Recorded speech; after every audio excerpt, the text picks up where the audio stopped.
welcome to another Stage 2 race of Tour de Zwift 2025. This is the middle distance race and it is on the Temples and Towers route.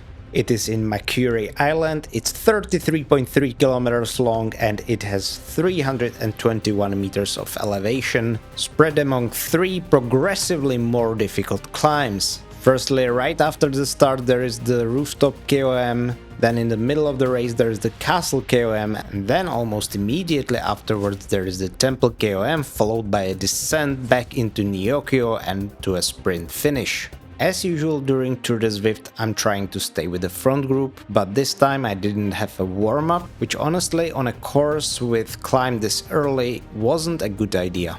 I have, however, entered the race mentally prepared to go all in all 3 climbs, especially since I found that new position on the bike that allows me to climb better.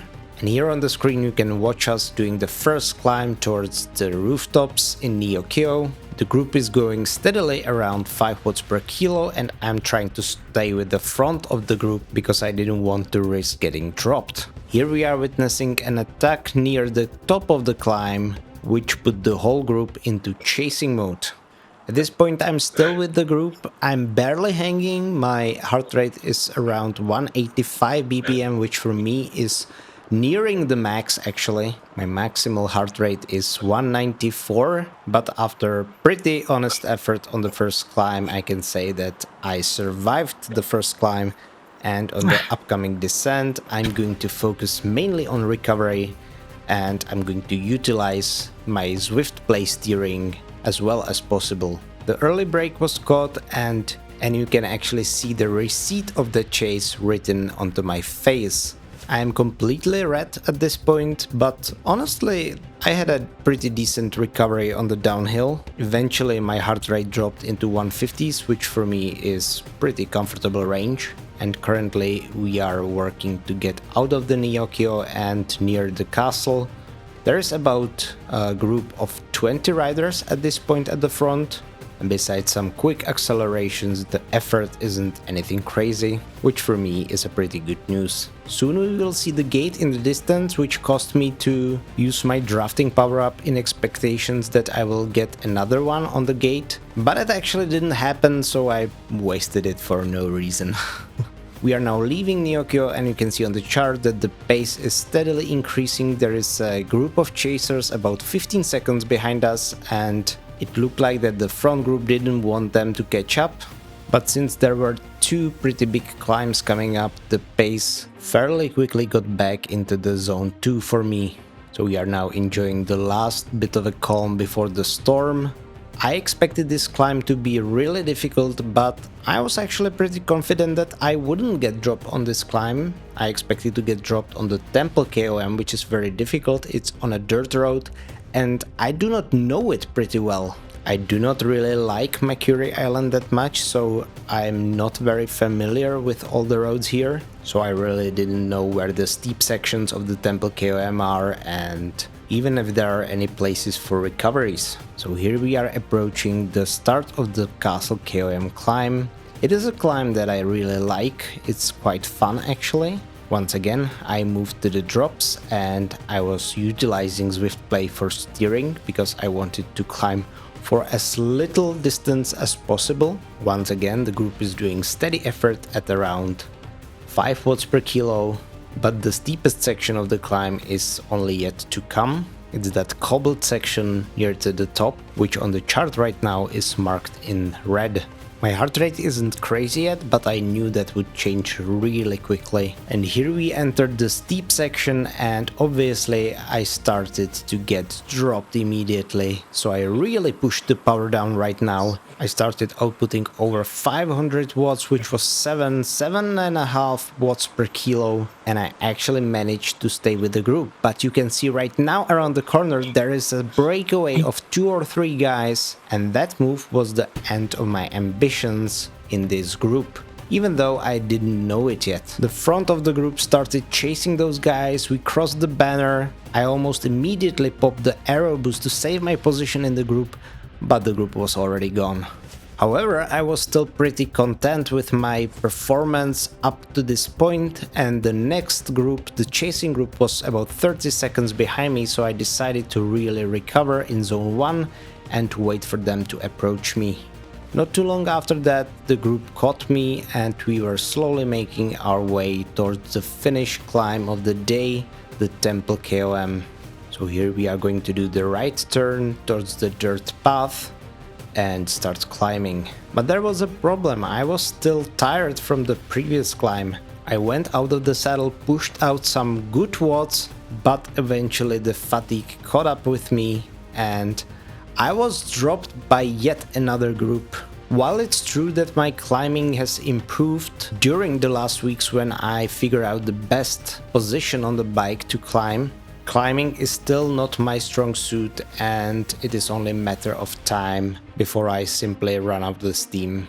I didn't particularly mind that I was getting dropped here because it doesn't really matter that much on a climb, but I didn't want to do the descent and the finishing roll alone.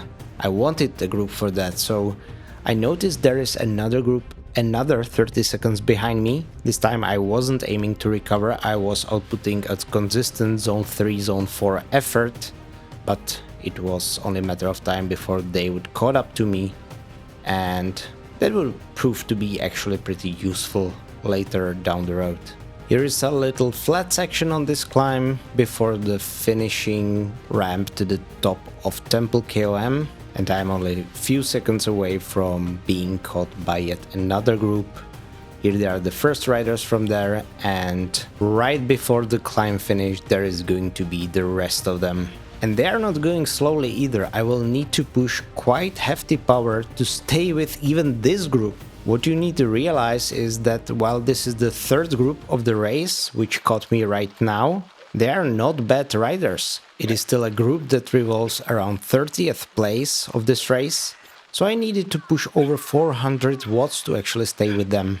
But the good news is I managed to do that, the climb was almost over, and it was clear that I am going to have a group to finish the race with, which is always more fun and more engaging than finishing the race on my own. So here is the Temple KOM banner, and all that is remaining from this race is a long descent under the castle and then flat section back to Neokyo for the hopefully sprinting finish. And since I was in this group and there were no more climbs coming up, I set myself a goal. I wanted to finish in top 30, which basically meant then I needed to outsprint some of those guys at the end, or if one of them or more of them were going for a breakaway, I would need to chase them. So once again on the descent I'm trying to recover as well as possible, and it actually worked quite well. I managed to get my heart rate back into 130s on some parts of the descent, and that means that unless something unpredictable happens, I might be actually pretty fresh for the finishing sprint. 5 kilometers till the finish line and the group is basically coasting at this point with some only minor efforts in between, which I kind of liked. I honestly wouldn't want to chase any breakaway attempts. Thankfully it looks like that the rest of the group shared this point of view with me. 3 kilometers to go and the effort is starting to ever so slightly increase. You can see there are some green and yellow spots on the power chart, and here you will be able to see a launch from a guy that surely didn't want this to get to the finish sprint. There is an attack and the chasing starts and the efforts got very real very soon. We are now on the dirt path towards the tunnel into the Neokyo, and it actually looks like with 1 kilometer to go that this guy's breakaway attempt might actually be successful. It was a very well timed attack. At this point I was merely wondering when is the best time to pop that draft power up. Since it is the power up that lasts for the longest time, I decided to pop it at half kilometer mark, and now we are all in preparation for the finishing sprint. It is now clear we will get to one. Once again I changed my position into drops, and with 250 meters to go I started my sprint, and I actually managed to sprint so hard a spring shot out of my rocker plate. And here is the guy that got into the breakaway, and I managed to pass him as well, finishing at the 27th spot. And here is my completely redundant celebration, but after a few unsuccessful races I was happy I managed to do well executed sprint once again. According to Zwift Power, I finished at 24th spot. Here is my power distribution for the entire race, and I'll see you next time.